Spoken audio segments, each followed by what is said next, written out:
I was sitting on my back porch with my morning coffee when I noticed construction equipment rolling onto the empty lot next to my property. And my gut told me this was about to become a problem I never asked for. My name is Marcus Young, and I had lived in the Meadowbrook Hills subdivision in Scottsdale, Arizona, for about 3 years. The house was my pride and joy, a modest 3-bedroom ranch-style home that I had saved for years to buy.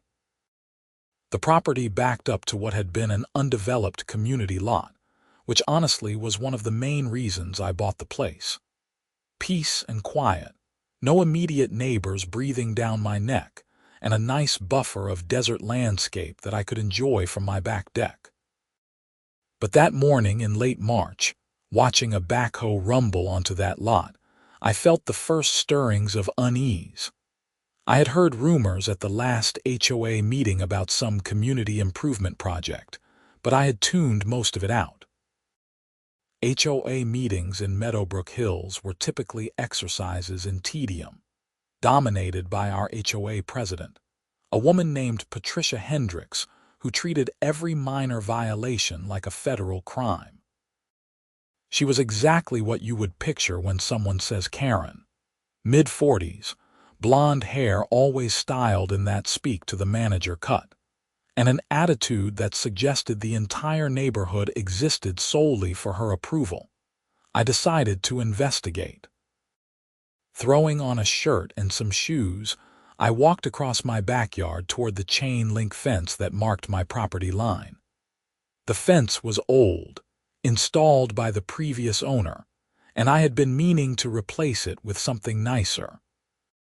Beyond it, workers were already marking out lines with spray paint on the dusty ground. "Morning," I called out to one of the workers, a younger guy in a high-visibility vest. "What are you guys building here?" He looked up, wiping sweat from his forehead despite the early hour. "Basketball court." "Community project, I guess. We just go where they tell us." A basketball court. That seemed reasonable enough for a community amenity, though I wished someone had given the adjacent homeowners a heads up. I watched for a few more minutes as they continued their prep work, then headed back inside. I had to get ready for work anyway. I was a software developer for a tech company downtown, which meant most days I could work from home, but today I had an in-person meeting I could not miss. The construction continued throughout the week. I would hear them out there every morning, the beep of trucks backing up, the grinding of machinery, the shouts of workers coordinating their efforts. By Friday, they had excavated the area and were laying down the foundation. I had to admit, they were moving fast. It was that Saturday when things took a turn. I was in my backyard, trying to repair a section of my fence that had come loose, when Patricia Hendricks appeared on the other side, standing at the edge of the construction zone. She was wearing white capri pants and a pink polo shirt, looking like she had just stepped off a country club golf course. "Marcus," she called out in that syrupy voice that always set my teeth on edge. "I wanted to personally inform you about our wonderful new community basketball court." I straightened up, hammer in hand. "Yeah, I noticed the construction. Would have been nice to get a notice before heavy machinery showed up next door." Her smile tightened. "All residents were informed at the March HOA meeting. You were present, as I recall." "Patricia, you know that meeting covered about 40 different topics. A specific notice would have been appreciated." "Well, regardless, I hope you will appreciate this new amenity. It will really enhance property values for everyone in Meadowbrook Hills." She gestured broadly at the construction site. "We are using the highest quality materials. This will be a regulation-size court with professional-grade surfacing." Something in her tone bothered me, a smugness that went beyond typical HOA self-importance. "Where exactly does the court sit in relation to my property?" "Oh, it is entirely on community land, of course," she said quickly, too quickly. "The lot line is well established." "Right," I said slowly, not entirely convinced. Just seems like it's pretty close to my fence.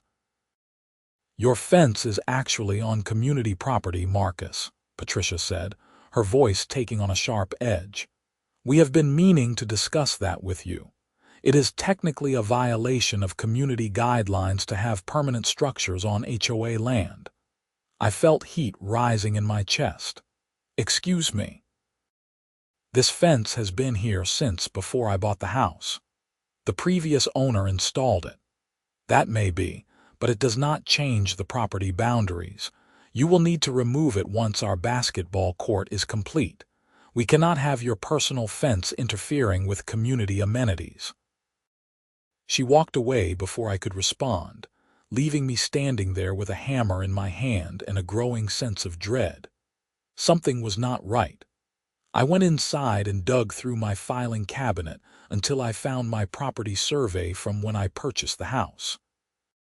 The document was technical and hard to read, full of measurements and bearings, but as far as I could tell, my property line extended to where my fence was, possibly even a bit beyond. Monday morning, I called the title company that had handled my home purchase. After being transferred 3 times, I finally reached someone who could help me.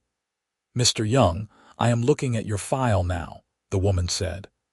Your property survey should show the exact boundaries. Do you have a copy? I do, but I want to make sure it is accurate. My HOA is claiming my fence is on community property. Let me pull up the plat map for your subdivision. I heard typing on the other end. Okay. According to the original subdivision plat filed with Maricopa County, your lot extends to the edge of the community parcel. Your fence should be right on the boundary line, possibly even a few feet inside your own property. So there is no way my fence is on HOA land, not according to these records.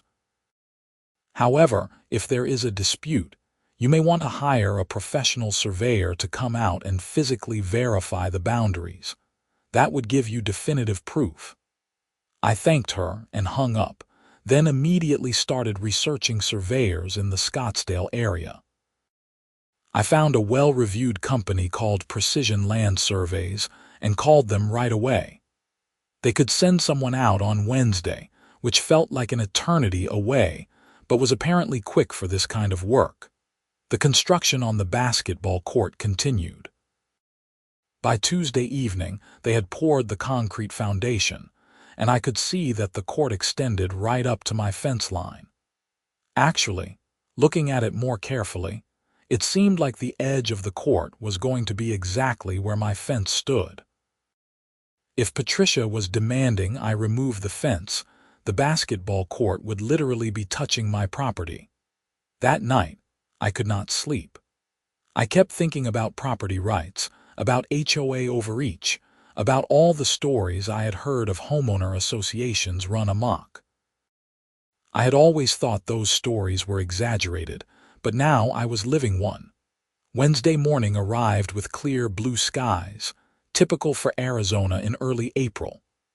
The surveyor, a lean man in his 50s named Robert Chen, arrived promptly at 9. He had a truck full of equipment, tripods and electronic measuring devices that looked like something from a science fiction movie. Mr. Young, he said, shaking my hand with a firm grip. You said on the phone you need a boundary survey. That's right. My HOA is claiming my back fence is on community property. I need to know exactly where my property line is. Robert nodded, pulling out a tablet. I pulled the plat maps and the original survey from county records. Let me set up and we will get you some answers. I watched as he worked, setting up his equipment with practiced efficiency. He spent time at various points around my property, taking measurements and checking readings on his devices. Other neighbors started to notice. I saw Mrs. Palmer from across the street watching from her window. 2 houses down, Mr. Kowalski came out to water his lawn but spent more time staring at the surveyor than actually watering. After about 2 hours, Robert called me over to where he had set up near my back fence. "Mr. Young, I have some interesting news." My heart was pounding. "Go ahead." "Your property line is not where your fence is." He paused and I felt my stomach drop. Then he continued, "It is actually about 15 feet beyond your fence into what is currently that construction site." I stared at him. "What?" He pulled up a diagram on his tablet, showing my property in bright blue and the community parcel in yellow. "See here. Your lot extends significantly past where this fence sits. The fence is actually well inside your property boundaries, and this basketball court they are building." He gestured at the construction site. "About a third of it is on your land." My mind was reeling. "How is that possible? Wouldn't the HOA have checked property boundaries before starting construction?" Robert shrugged. "You would think so, but I see this more often than you would expect. Someone eyeballs it, or relies on outdated information, or just makes assumptions. But the county records are clear. I will have a full written report for you in a couple of days, but I can tell you with certainty that basketball court is partially on your property." "What do I do now?" "Document everything. Take photos. Get my report.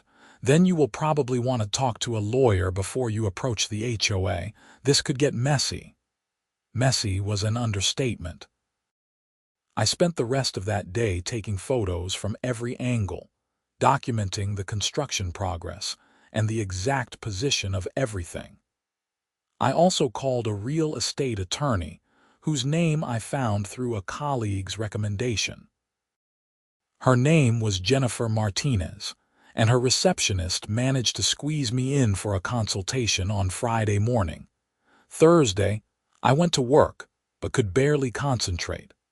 I kept checking my phone, looking at the photos I had taken, mentally preparing for whatever confrontation was coming.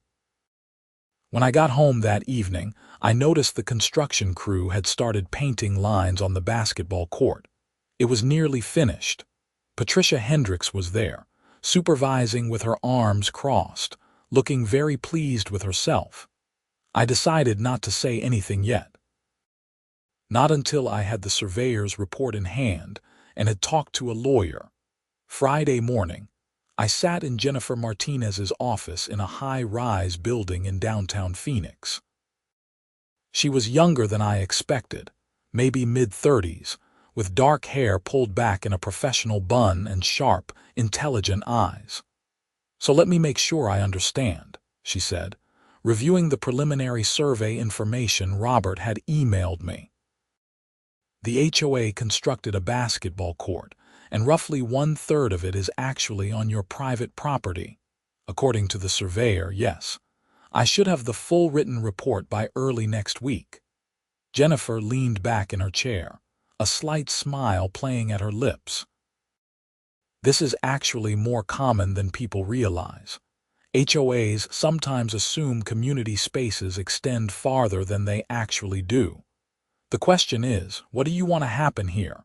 I want them to fix it. Remove the part on my property, I guess. That is one option. Realistically, though, removing 1/3 of a basketball court is not really feasible. They would essentially have to tear down the entire thing and start over." She pulled out a legal pad and started writing notes.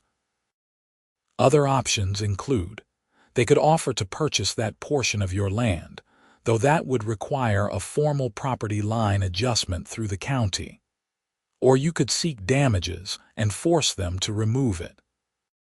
Or, if you are feeling generous, you could grant them an easement to use that portion of your property, though I would not recommend that without significant compensation. What do you think I should do? First, wait for the official survey report. Then, I would recommend sending a formal legal notice to the HOA, informing them of the encroachment and demanding they cease and desist any further construction. That starts the paper trail. How they respond will determine the next steps." I hired her on the spot. Something about her confidence made me feel like I was in good hands. The weekend passed in a blur of anxiety. Saturday, I watched as the HOA hosted a ribbon-cutting ceremony for the new basketball court. About 30 residents showed up, including families with kids who immediately started playing. Patricia gave a speech about community values and property enhancement. I watched from my back deck, saying nothing, knowing what I knew. Sunday, the surveyor's full report arrived via email. It was a comprehensive document with maps, measurements, and a clear conclusion. The eastern third of the basketball court, measuring approximately 28 feet by 50 feet, was entirely on my property. The report included photographs, GPS coordinates, and references to the original subdivision plat and county records. I forwarded it to Jennifer Martinez immediately. Monday morning, my phone rang before 8. It was Jennifer. "I have reviewed the report," she said without preamble. "It is rock solid. Robert Chen is a licensed surveyor with an excellent reputation. This will hold up in court if it comes to that. So what now?"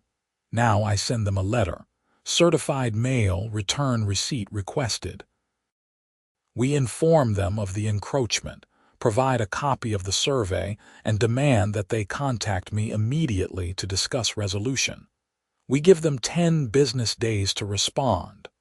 And if they do not, then we file a lawsuit for trespass and encroachment, and we seek an injunction to prevent use of your property.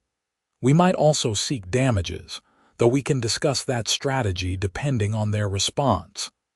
The letter went out that afternoon.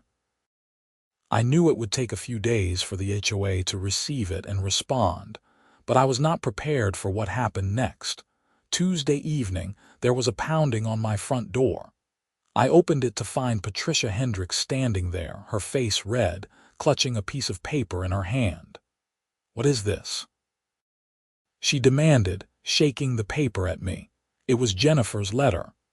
"I think it is pretty self-explanatory," I said calmly, though my heart was racing. "The basketball court you built is partially on my property. I had a licensed surveyor verify the property lines. This is ridiculous. That land has always been part of the community parcel. You are just trying to cause trouble." "I am not trying to cause anything. I am stating a fact. You built on my property without permission. Your fence has been there for years. If your property extended that far, why would there be a fence?" "Because the previous owner did not build the fence on the actual property line. That does not change where the legal boundary is." Patricia's eyes narrowed. "You are going to regret this, Marcus. The HOA has lawyers too. We will fight this. That is your choice. My lawyer is ready whenever you want to talk." She stormed off, and I closed the door, my hands shaking. I had never been good with confrontation, but I knew I was in the right here. I could not let them steamroll me just because standing up for myself was uncomfortable. The next few days were tense. I started receiving emails from other HOA board members asking me to reconsider, suggesting I was being unreasonable, hinting that this could affect my standing in the community. I forwarded them all to Jennifer without responding. Thursday, Jennifer called. The HOA's lawyer reached out. His name is David Sherman. He is actually someone I have dealt with before, and he is not an idiot. I walked him through the survey and the legal situation. He knows they do not have a leg to stand on, so they will fix it. Well, he is going to recommend to his clients that they negotiate a settlement. But HOA boards can be stubborn, especially when they have to admit they made a mistake. He is going to present our survey at their next board meeting, which I believe is next Tuesday. I waited through another long weekend. The basketball court remained in constant use. Kids played there every afternoon. I saw teenagers shooting hoops in the evenings. Every time I looked at it, I felt a strange mix of guilt and resentment. I did not want to be the bad guy who took away a community amenity, but I also was not going to let anyone steal my property. Tuesday evening, my phone rang.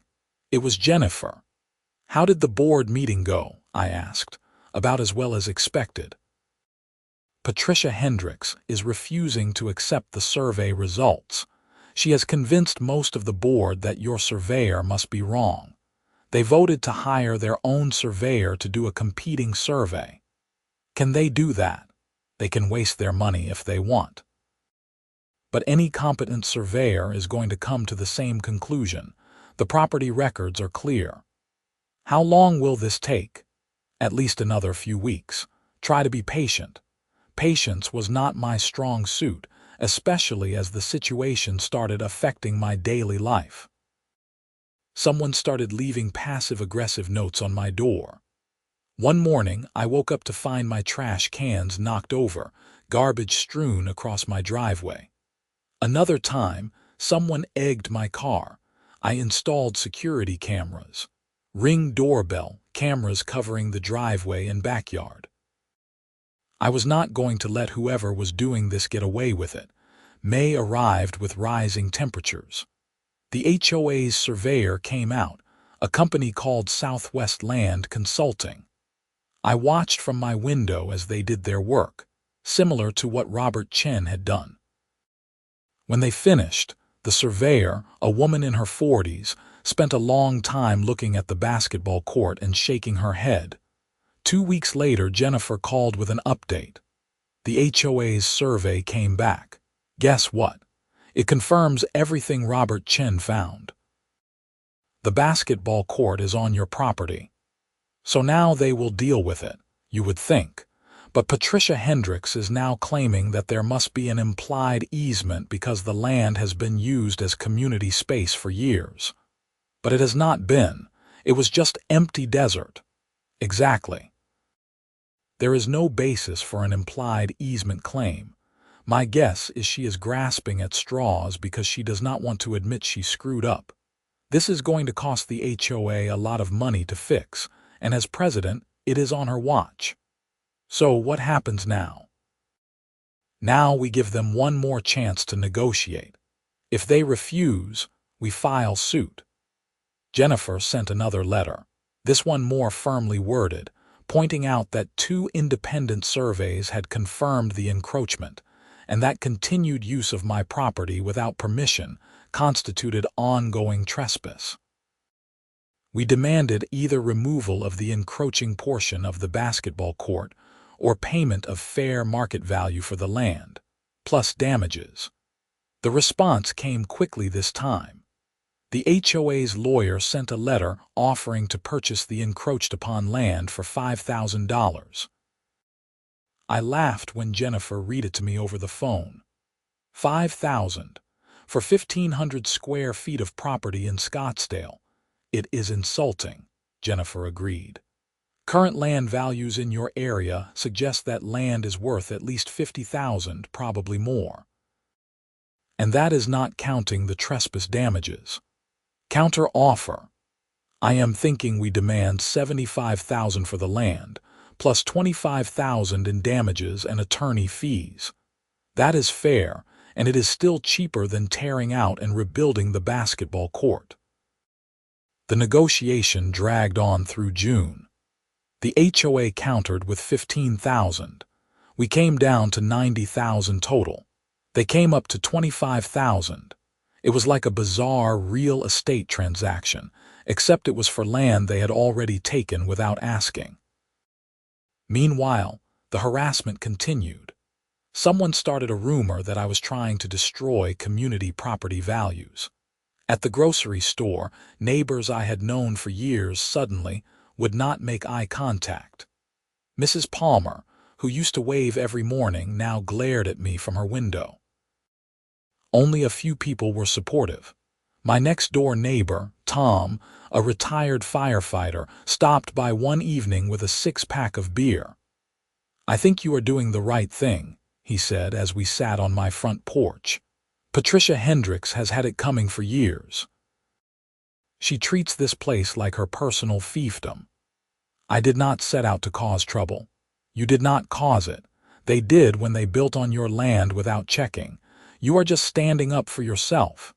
It was reassuring to hear, but it did not make the situation less stressful.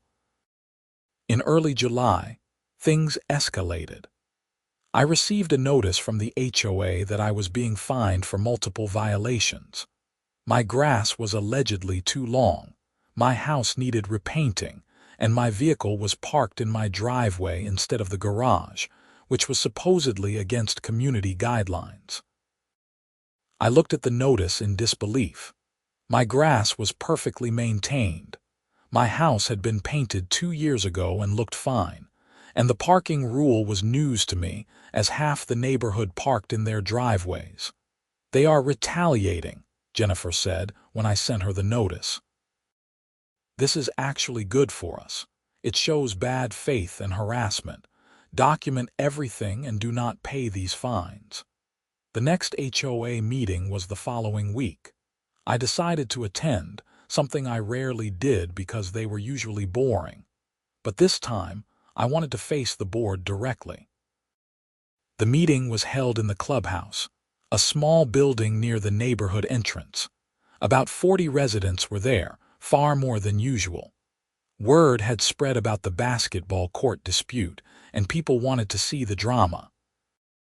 Patricia called the meeting to order, going through the usual routine of minutes from the last meeting, treasurer's report, and old business. Finally, she got to new business. "We have an ongoing legal dispute with one of our residents," she said, not looking at me even though I was sitting in the third row.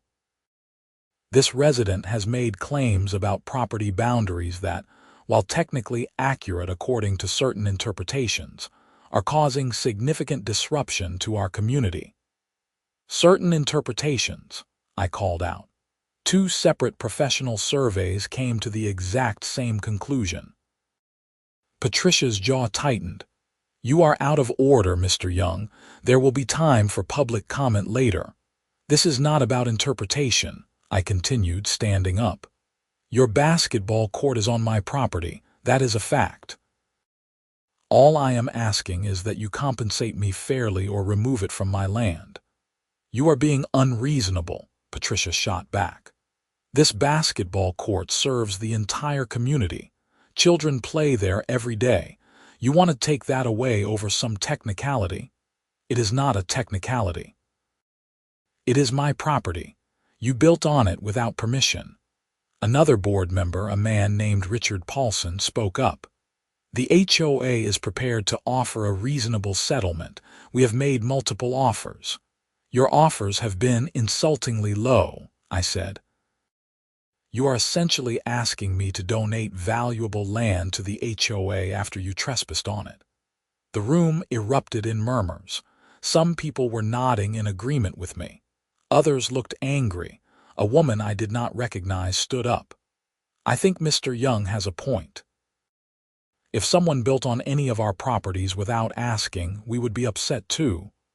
"This is different," Patricia insisted. "This is community land. It benefits everyone." "Except it is not community land," I said. "It is my land." The meeting devolved into chaos, with residents arguing among themselves. Patricia tried to restore order but eventually gave up and adjourned the meeting early. As people filed out, several came up to me. Some expressed support. Others called me selfish. One man, clearly furious, told me I was ruining the neighborhood. That night, someone spray-painted "selfish" across my garage door. I called the police. An officer came out, took a report, looked at my security camera footage, but the vandal had worn a hood and kept their face hidden. There was nothing to identify them. "I recommend you continue documenting everything," the officer said. "If this escalates further, you might be able to get a restraining order against specific individuals." I was exhausted. This had gone so far beyond what I ever imagined. All I had wanted was to protect my property rights, and now I was a pariah in my own neighborhood. Jennifer filed the lawsuit in mid-July. The complaint laid out everything: the encroachment, the 2 surveys, the HOA's refusal to negotiate in good faith, the harassment and retaliation. We sued the HOA and Patricia Hendricks personally for trespass, seeking removal of the encroaching structure, monetary damages, and attorney fees. The local news got hold of the story. A reporter showed up at my door one evening, asking for an interview. I declined on Jennifer's advice, but that did not stop them from running a story. Homeowner sues HOA over basketball court was the headline. The story presented both sides, but the comments section online was brutal. I was called everything from greedy to petty to vindictive. But there were supporters too. People who had their own HOA horror stories and saw my case as a stand against overreach. A few even reached out to offer moral support and advice. The lawsuit moved slowly through the court system, as lawsuits do. Discovery began, with both sides exchanging documents. The HOA's legal bills were mounting, and I heard through the neighborhood grapevine that they had to levy a special assessment on all homeowners to cover the costs. That made me even less popular. August brought a heat wave, with temperatures topping 115 degrees. The basketball court sat largely unused in the brutal heat, which felt somehow appropriate. In early September, we had a settlement conference with a court-appointed mediator. It was held in a conference room in downtown Phoenix, everyone crammed around a long table. Patricia was there, looking older and more tired than I remembered. The other board members were there too, along with their lawyer David Sherman. The mediator, a retired judge named Harold Simmons, reviewed the case file and then looked at the HOA's representatives. "I have to tell you, the plaintiff has a very strong case here," he said. "Two independent surveys confirm the encroachment. The property records are clear. I do not see how you prevail at trial." "We have used that land as community space," Patricia said weakly. "For how long?" Judge Simmons asked. "The basketball court has been there since March. 6 months. That is not nearly long enough to establish any kind of prescriptive easement, even if the other elements were present, which they are not." He turned to me. "Mr. Young, what would it take to settle this case?" Jennifer and I had discussed this extensively. $60,000 for the land value, $20,000 in damages and attorney fees, and a formal apology from the HOA acknowledging the error. Patricia started to object, but David Sherman put a hand on her arm. "Can we have a moment to discuss privately?" They huddled in the corner of the conference room, voices low but tense. I could see Patricia shaking her head adamantly. The discussion went on for almost 20 minutes. Finally, they returned to the table. David spoke. "We are prepared to offer $50,000 for the land, $15,000 for fees and damages, and a letter acknowledging that our construction inadvertently encroached on Mr. Young's property." It was not everything, but it was close. Jennifer looked at me and I nodded. "We accept," Jennifer said, "with one additional term. The HOA agrees to withdraw all fines and violations levied against Mr. Young since the dispute began, and they issue a statement to the community explaining the settlement." David looked at his clients. Patricia looked like she wanted to argue, but Richard Paulson nodded. "Agreed." We spent the next 2 hours working out the details of the settlement agreement. The HOA would pay $65,000 total. They would withdraw all fines.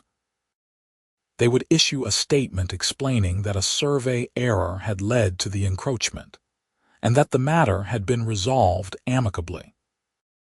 In exchange, I would grant them a permanent easement for the basketball court portion of my property, with the understanding that if the court was ever removed or demolished, the easement would terminate and the land would revert to my full control. It was not perfect, but it was fair. I was not trying to destroy the basketball court or deprive kids of a place to play. I just wanted to be compensated for my property and treated with respect. The settlement was finalized in October. The HOA paid the $65,000, and I signed the easement agreement.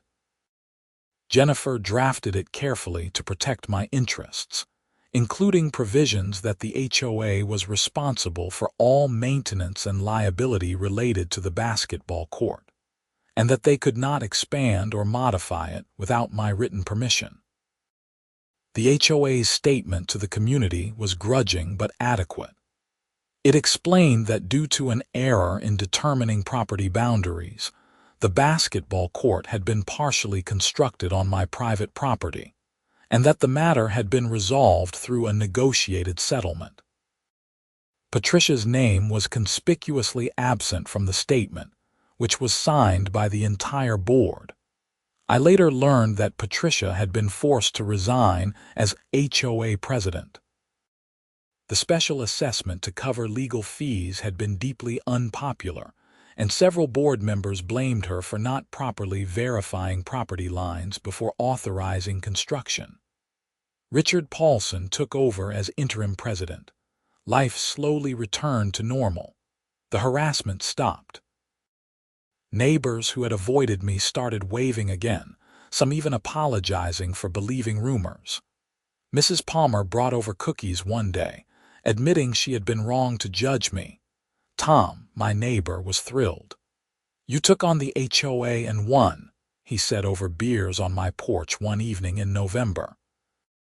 "That is rare, man. Most people just get steamrolled." "I got lucky," I said. "I had a good surveyor and a good lawyer." "You had more than that. You had the guts to stand up for yourself. The basketball court remained, and I made peace with that." Kids still played there, especially now that the weather had cooled down. Sometimes I would watch them from my deck, and it did not bother me anymore. It was not about the basketball court, really. It had been about respect, about property rights, about not being pushed around. The money from the settlement went into my savings.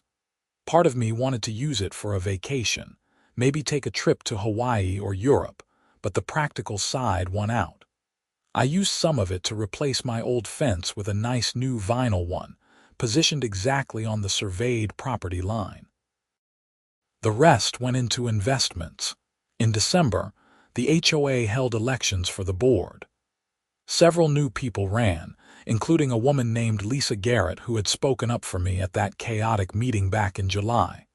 She won a seat, as did two other reform-minded candidates. The new board immediately voted to change several policies, including requiring professional surveys before any construction on community property. I ran into Patricia Hendricks one day at the grocery store. She was in the produce section, looking at avocados, and we nearly bumped carts. There was an awkward moment where we just stared at each other. "Marcus," she said finally. "Patricia." "I suppose I owe you an apology," she said, though her tone suggested the words were difficult to get out. "Things got out of hand." "They did," I agreed. "On both sides, probably.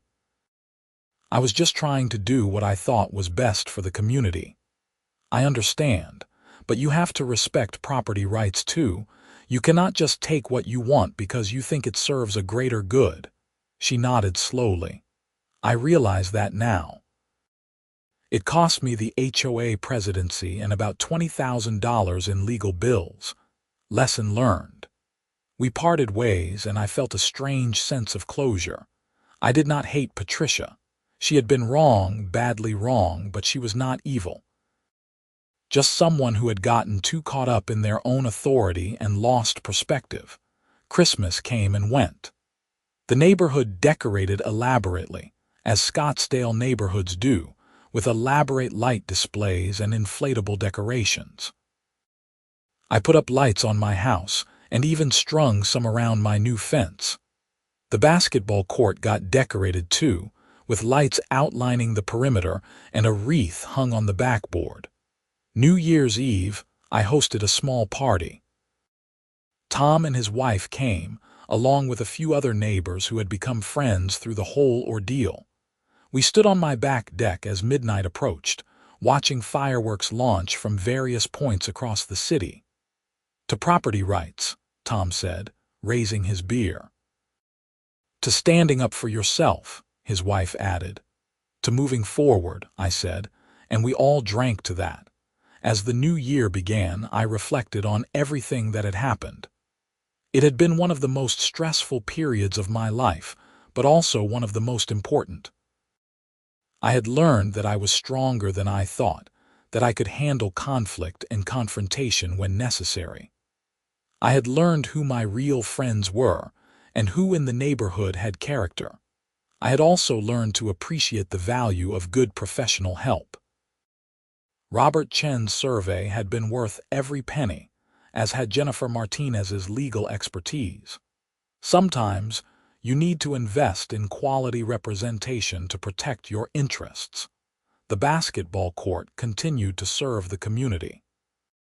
On weekend mornings, I would sometimes see families there, parents teaching kids to shoot hoops, teenagers playing pickup games.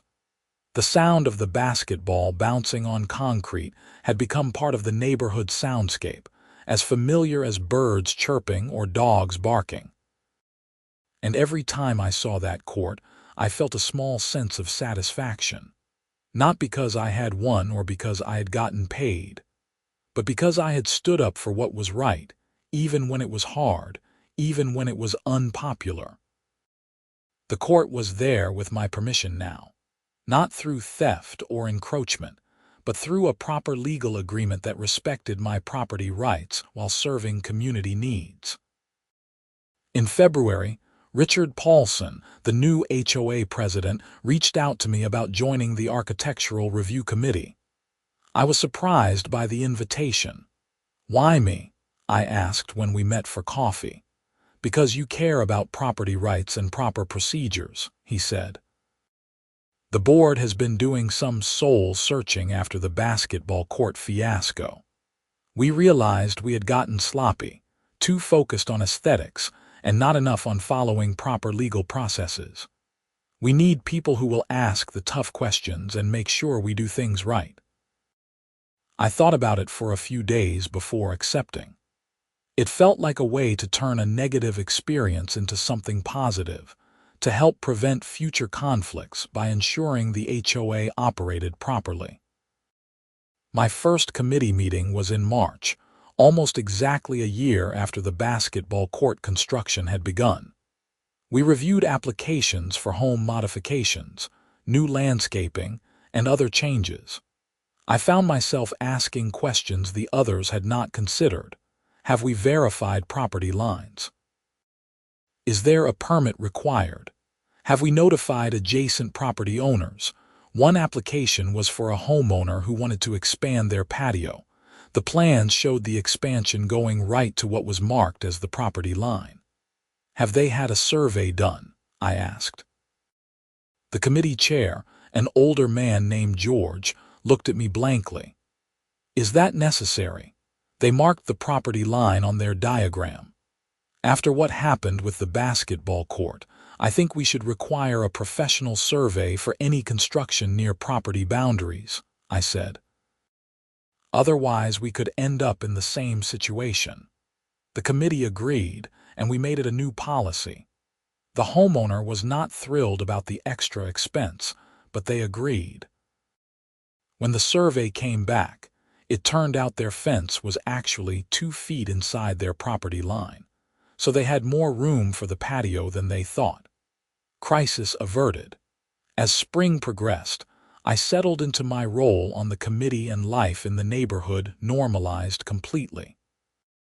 The special assessment to cover the legal fees was paid off, and the board voted to increase the HOA reserve fund to prevent future financial crises. Patricia Hendricks moved away in April. I heard she had taken a job in Colorado and wanted a fresh start. Part of me felt bad for her. She had made mistakes, but she had also paid a price for them. Her house sold quickly, and a young family with 3 kids moved in. In May, the neighborhood held a community barbecue in the park near the basketball court. It was a beautiful evening. temperatures in the 80s, a light breeze blowing. I brought potato salad and ended up talking with Lisa Garrett, the new board member. "You know, what happened with you and the basketball court was the best thing that could have happened to this HOA," she said. "How so?" "It forced us to confront how dysfunctional we had become.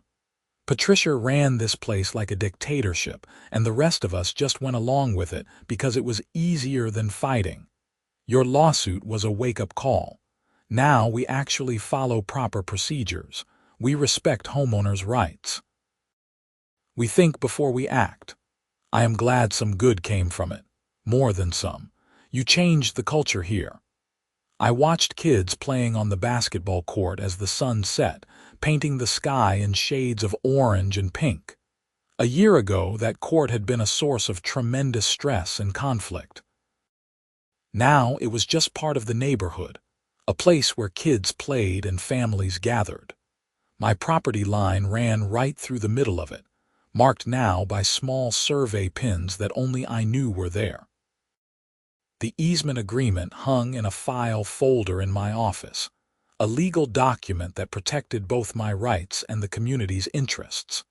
Summer arrived with its brutal heat, and the basketball court usage dropped during the peak afternoon hours, but remained popular in the mornings and evenings.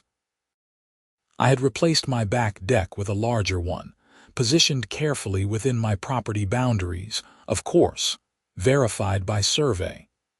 From there, I had a perfect view of the court and the desert landscape beyond. Sometimes, on quiet evenings, I would sit on that deck with a beer and think about how different things could have gone. If I had not called that surveyor, if I had just let the HOA bully me, if I had backed down when things got hard.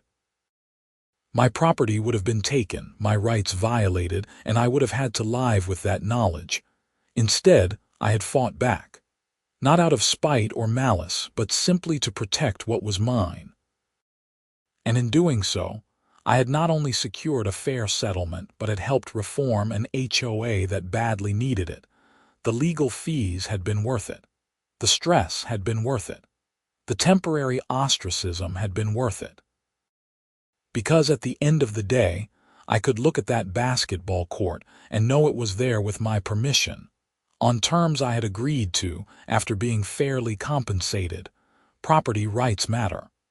That was the lesson of this whole experience. They matter not because land is the most important thing in the world, but because they represent something fundamental about ownership, consent, and respect. When someone takes your property without permission, whether it is an individual thief or an HOA that thinks it knows better, they are violating something essential.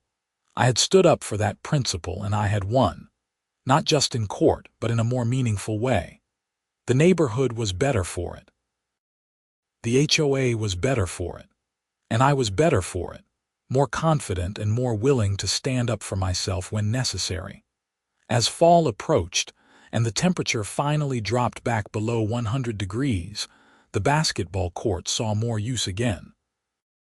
I had gotten to know some of the families who used it regularly.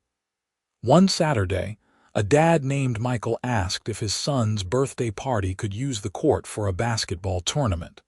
I said yes, of course, and even helped set up some of the decorations. It felt good to be part of the community again, not as an adversary but as a neighbor. The easement agreement meant I had some say in how the court was used, and I tried to be reasonable about it. I was not going to be Patricia Hendricks, wielding power for its own sake. But I also was not going to be a doormat. The Architectural Review Committee continued to meet monthly, and I found the work satisfying.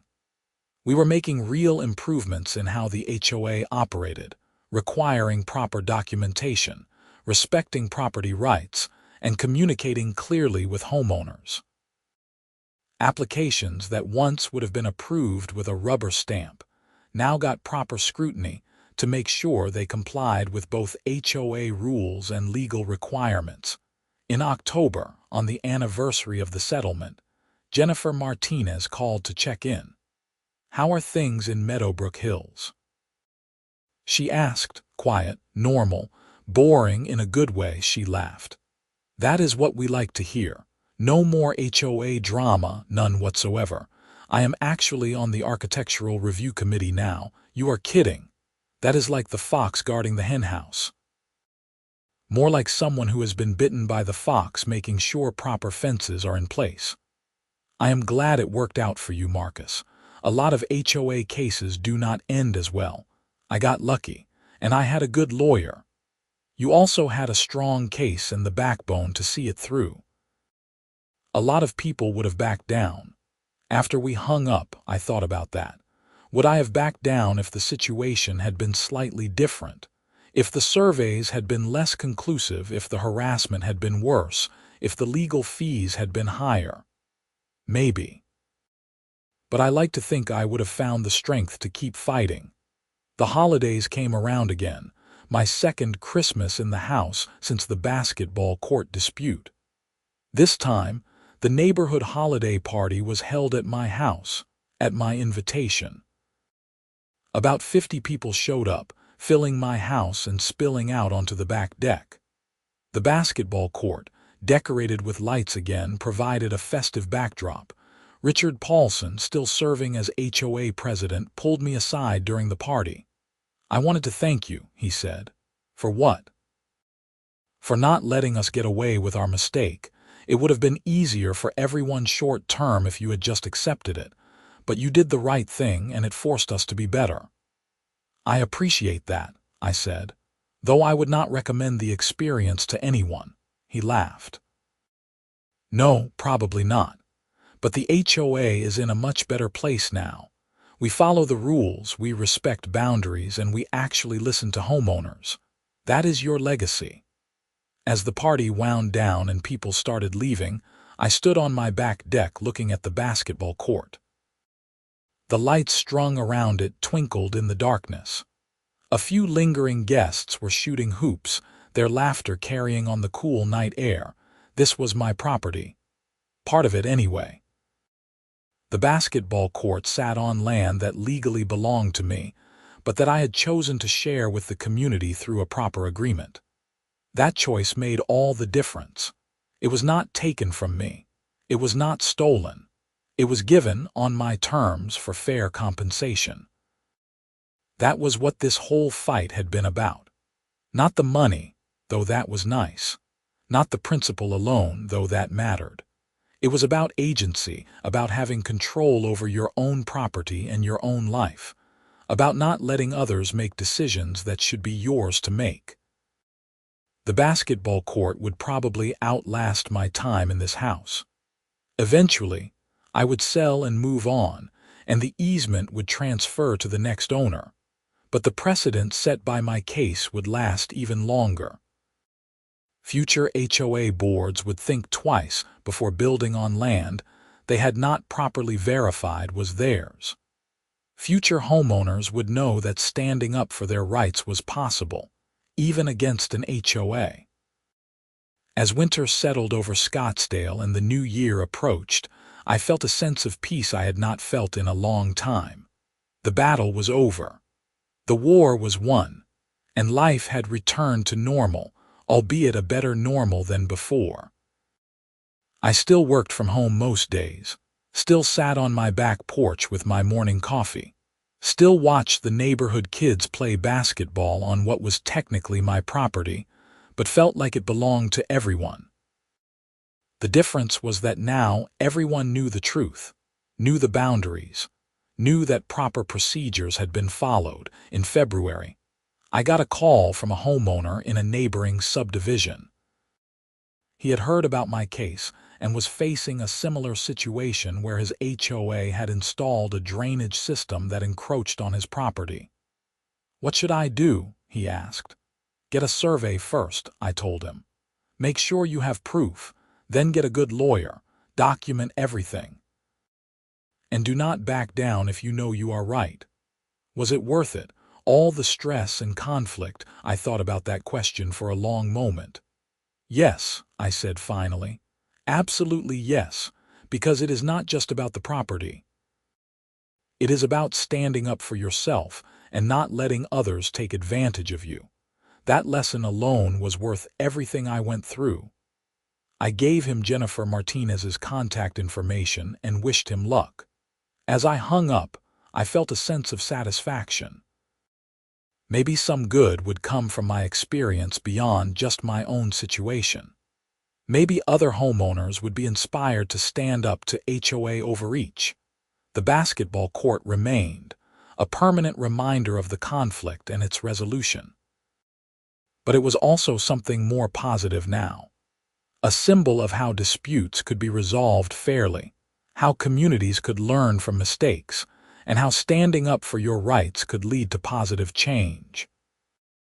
On a warm evening in March, 2 years after the construction had begun, I sat on my deck watching the sunset. The basketball court was busy with kids playing, parents watching, neighbors chatting. The sound of bouncing basketballs and laughter filled the air. My fence, properly positioned on my actual property line, marked the boundary of my land. Beyond it, the basketball court stretched out on land that was legally mine but practically the community's, thanks to an easement that protected everyone's interests. It had been a long, difficult journey. There had been stress, conflict, harassment, and more legal bills than I ever wanted to think about. But in the end, justice had prevailed. Property rights had been respected. A fair settlement had been reached. And most importantly, I had learned that I was capable of standing up for myself, even when it was hard, even when it was unpopular, even when everyone seemed to be against me. That knowledge, that confidence, was worth more than any settlement check. The basketball court was mine. The community could use it, but only because I had agreed to let them, on terms that were fair and legally binding. That was how it should have been from the beginning. That was how it was now, and that made all the difference.